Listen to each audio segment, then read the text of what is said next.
to into campus. I said, well, I'm the head football coach. She goes, well, you're not on. I said, well, Jacques on the pass list. I mean, Jacques, Jock. It's really Jack. He changed his name once he came here. You guys didn't know that? All right. What do you guys want to know? It was the spring game. Anything? The spring game hero. The spring game hero. Our trainer, Owen Stanley. He told me there were no injuries to report of. Everybody got out of it clean, so that's a good thing. Look, it's like anything else, right? I mean, for me, these are opportunities to flip from 14 preparations and practices to one performance. And I want to see guys how they handle that. There's a big difference between a practice player and a guy that comes out and performs in front of, regardless of how many people. It's Tiger Stadium. There's a history and tradition in the stadium. So when you come in here, I want to see guys that can flip that switch and get into the right zone and can play this game at a high level. That can be focused, that can be in the right emotional zone, that can do all the things necessary to play. We got to quiet these guys down. They don't know there's a thing in here. They're kind of unaware of that. Hey, award winner, could you help us out there, Brandon? I know you guys are got trophies all over the place, but you can help us a little bit. Mr. Trophy guy, he doesn't do anything anymore.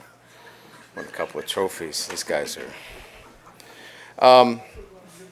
So, honestly, for me, it's just about I want to see guys handle this as I'm locked in, I'm focused, I'm treating this like, a real game opportunity. And I think some guys did that. I thought Harold Perkins did a really nice job working in the box, and seeing counter, and so we were purposeful in running the ball at him and making him defend and get over the top of the veer block of the tackle and then getting it back out and forcing him to tackle that. So that was really good to see. Kyron Lacey has had a great spring. Let's see him in a game-like situation continue to do that. I thought that was clear. And then the other thing that we highlighted is a running game and how important that is with our offensive line to exert our will. And I thought I saw that. So the tenets that we talked about relative to leading up to this game, I saw a lot of them. Now, you also saw the things that we have to get better at. Certainly, we can't let the ball over our head. We had some coverage mistakes. Those can't continue to happen, certainly. Certainly, we got to continue to evaluate and recruit at the defensive tackle position. That's a must. I like what our edges are doing. We're getting good pressure from the edge, but, we've got to be really stout inside. So, those are a couple of the observations that I think were what we talked about as a group in the sessions that we had that I saw today. So with that, go at it. Yeah, Coach, you talked about a couple guys, just trying to pick it up for the audition, I guess, quote unquote. Just what did you make of somebody like Kylan Jackson, second year, looked like he made some plays out there, and then Gabe Relaford, one of your new guys, defensive lineman for freshmen. Just what did you make of their two performances? Yeah, so it's all like we got to look at, Gabe was going up against a freshman, right? And he's a freshman. I get that, but now we're going to have to take Gabe, and we're going to have to get Gabe some reps against, Will Campbell. We're going to have to get him up against Emory, because he's earned that now that we've got to be able to see what he looks like against those guys. What I liked about Caleb was patience today. He was a lot more patient on his running fits. He was a lot more north and south. He had been a guy that had a tendency to bounce out and bleed out to the sideline instead of just hitting the thing north and south. And that was really encouraging with his physicality and speed. If he hits these things north and south as you saw in the goal line piece of our scrimmage, he can crease a defense. Sorry, I meant to say Kylan Jackson. Well, Caleb did a great job, and you might have said Kylan, but I thought Kylan did a nice job in coverage. But again, his skill set is such that he's going to do a really good job on the tight ends, and we expect him to do that. I think what we need to see is his run fits, and we'll have to watch the film to see that. Middle coach, I saw you grab Nuss early and talk to him a little bit. What did you think of his day and how he settled in? I thought it was good. I thought there was a run read where he tried to, spit the ball out early with Major Burns.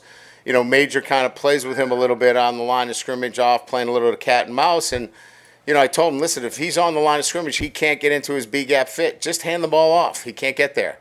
And proximity sometimes forces him to do some things that he shouldn't do. So other than that, I thought he did a really nice job. The throw as he stepped up in the pocket was, quintessential in terms of what he's able to do. He keeps his eyes down the field. That's a huge thing, right? As he steps up in the pocket, he sees, an open receiver down the field. I thought he was clean today. I thought he was efficient. I thought he did the things that we expected him to do. Wilson, like you said, those on those long plays that there was, plus in the secondary. Where did the breakdowns occur? What are the things we need to address? Well, one of them was cover two, and we're in cover three and we're playing cover two. I mean, so the corner's rolled up. He's supposed to be a deep defender. I mean, you can't have those kind of mistakes. They're unacceptable, and that's going to cost you a chance to be on the field. So that's one thing. And then we just got flat out outrun for the football. We were in a coverage that we're supposed to be over the top. We just got flat out beat in those situations. So sometimes you just got to take a hard look at, who do we have, and what kind of situations do we put them in against, an elite receiver. And we weren't game playing against our defense today, right? So, if we got in that kind of situation, we may have to game plan and help out a corner in that situation. We didn't do that today. Coach, obviously you talked about AJ, you talked about Ricky. What did you see from maybe a coachability standpoint within the day and just getting them out there and connecting with them? Yeah, I mean, I think the defensive line had the upper hand on our offensive line. Those guys didn't get very comfortable in the pocket. Clearly, I don't know what the numbers were, but it didn't appear to me standing back there they were very efficient. But a lot of that was they didn't have a lot of time to get their feet set either as I was standing back there. And again, I could be wrong when I watched the film, but I think Ricky was 50%, and AJ was just a little bit better than 50%. So we got some work to do there. I thought the ball came out really well with Colin. Looked clean, looked efficient there. And Garrett was what, 7 of 7. So we got some work to do there. Ed, Coach, how much better do you think you'll be defensively, or is it just too early to have any idea? I know the basic tenets of defense relative to the believability, the energy, the want to, all those things are going to be there, which are important to as a foundation. They'll be there. Then we got to execute, and so we need to get some help at the defensive tackle position, which we will. We're addressing it, and we got to obviously figure out what our corner situation is going to be. I think we answer those two. I think this defense will be a solid defense, but we've got to answer those two questions moving forward. Peter?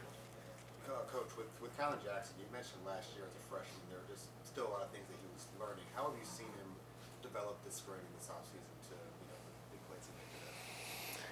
Yeah, he's a young player, and I think you guys know me by now that young players have to do things off the field, in the classroom. They have to be on time. They've got to do all the right things before we give them a bigger role on the field. He's working towards all that stuff. He's a good kid, and we like him. But, all of those things have to come together if we're going to give him a bigger piece of the pie. And he's working on it. He's getting better. He's making progress. But there's still room for growth there. John? Coach, I know the corners and defensive tackles may not have played as well as they wanted, but have you seen the coaching kind of make an impact already with both Davis and Corey Raven there? Oh, absolutely. And look, the long approach to this is, just look at who's on campus, who we're recruiting. And I feel, look, we got to win right away. And I get that. And we're going to put together a defense that puts us in a position to win the SEC. But if you want to look at this from a longer view, I've had a lot of players in front of me over the past 3 months since we've hired those two that I hadn't seen in a couple of years. So that's a really good thing because we're gonna get the guys that we need at those positions, and Bo and Corey are making an impact there. Womack had a nice day. He did. Is he a guy that's similar to Kylan in that maturity and ability? He's a little bit of further along because he's been here longer, obviously. I like what he's doing. He's made a lot of progress, and he's ready to play. He's building a bank of trust. He didn't have a lot in there, but he's building it, and I like where he's going. We like his energy. We like his the way he cares about what he's doing, and I think he's going to make an impact in our defense. Seth? Xavier Thomas had a nice 45 Yeah. yard touchdown today. Yeah. How much has he developed in the spring, and how much does he factor into the wide receiver race coming forward? Yeah, I think he came in, probably with a little bit, too much on his shoulders, to come in and try to be,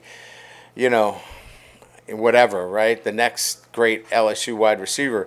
And I think he put a lot of pressure on himself. I think in the last, I'd say, week or so of practice, he really settled in nicely. Started to play, I think, a lot more at ease, using his speed, and now we're finding ways to get him the football. And the same thing with Daniels. I thought Daniels was really good today. Made the nice catch late in the spring game.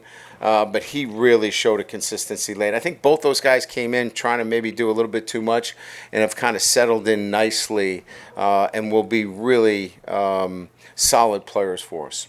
Matt? You mentioned Gabe Relaford. Were Yeah. there any other early enrollees that you thought either did well today or at any point during spring? Yeah, I mean, McBride, I think at the safety position, gives you great length, and he's a tackler, which, you really like for somebody that size. Sometimes, you don't get a tackler, at 6'4" at that position because you expect that they're going to have great range, but he's a really solid tackler, and I could see that today. He's been really impressive, and PJ at the cornerback position has had a really good spring for us, and I think as we continue to get him developed physically, I think he came in at 153 pounds. He's up to like 168. He's put on about 15 pounds. He's got to put on some more weight. As he continues to do that, I think he's a real guy as it relates to competing for playing time. So, I think those two guys in particular, you mentioned, Relaford, I think they've been really impressive in the spring. Wilson? What have you made of Peyton Todd this spring as he steps into the Not as consistent as I would like. I thought today was an opportunity for him to just say, there is no competition here. And he's got to be more consistent, quite frankly. He's long. He's got all the tools. He's a classic case of today, right? You've got 14 practices. You look great. And today the ball was wobbling. It was not what I was looking for, nor was it what he was looking for either. He's a great kid. But look, it's about performance on Saturdays, and he's got to do a better job. We've got time for two more. Brett and then Corey. The defensive breakdowns that you mentioned earlier, Mm-hmm. and the coverage, could you put that in the context of all the changes that have happened on that side of the ball and how surprising in the spring game is that, or is it not? No, the most surprising thing is that in my 33 years, I've never had anybody run into the damn kicker.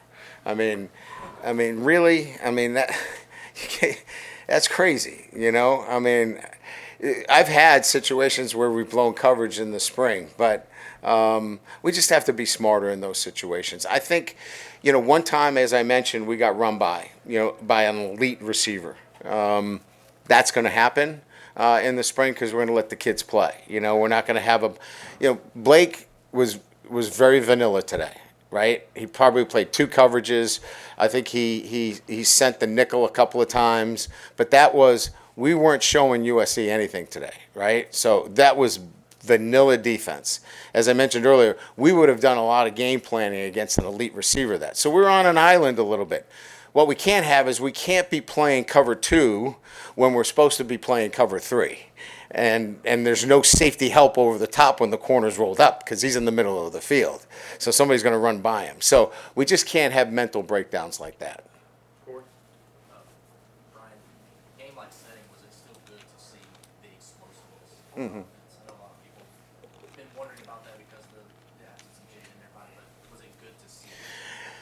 Yeah, to me, what we've been striving for is controlling the line of scrimmage, running the football, and that will set up the explosiveness within this offense. It's not going to be Jaden Daniels, Malik Neighbors, Brian Thomas. It's going to have a different look to the explosiveness, but you can still be explosive. But it starts at the line of scrimmage. And if you can't win the line of scrimmage with this offense, you will not be explosive. We cannot be finesse, 5 wide, spread it out, and do it that way. So that's what's most satisfying is that we're going to have to start with the offensive line, controlling the line of scrimmage through the running game. And if we do that, you'll get the explosive plays. And to me, that's what I saw a glimpse of today. We still got some work to do, but that was a good first step. Hey, Coach. Great. Thanks, guys.